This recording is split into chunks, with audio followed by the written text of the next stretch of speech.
So this is a warm-up drill we do at the beginning of a kicking session. So it's just the kicking off the ground drill.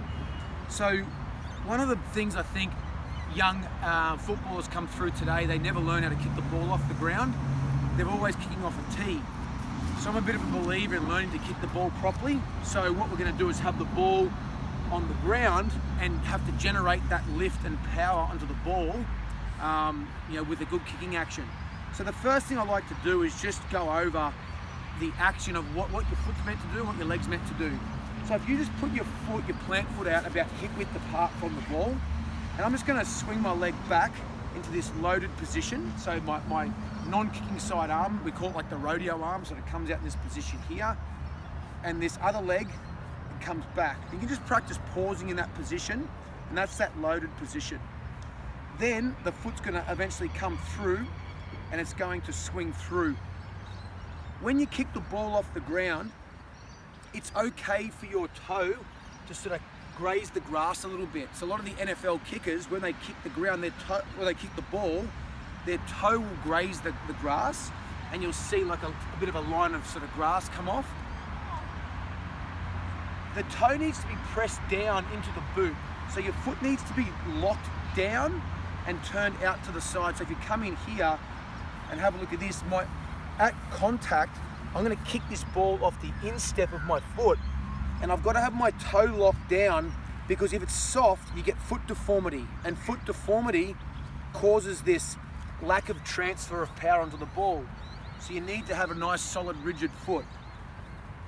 From there, we'll start the kicking drill, and we do this at 5 meters now. So it's just a small 5 meter distance. And I'm just going to walk back. If you have a look at this action, I just stand to the side, there's no proper run up, and I just sort of walk in on an angle, come in, swing, skip and walk in this J approach. I might just get you to come over from behind now. So I just place the ball into the ground, I come back,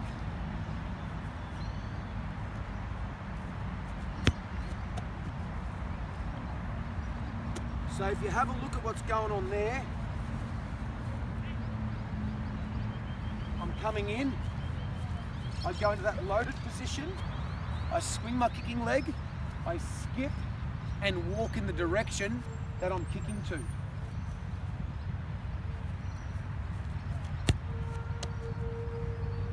And then we'll lengthen that out 10 meters, 15 meters, 20 meters. So what I'm going to do now is lengthen this out to 10 meters. So as your leg warms up, you can just increase the distance a little bit.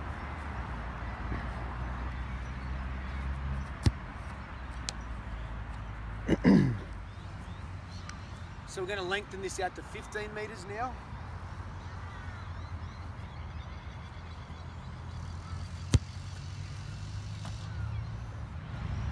Now the cone's lengthened out to 20 meters.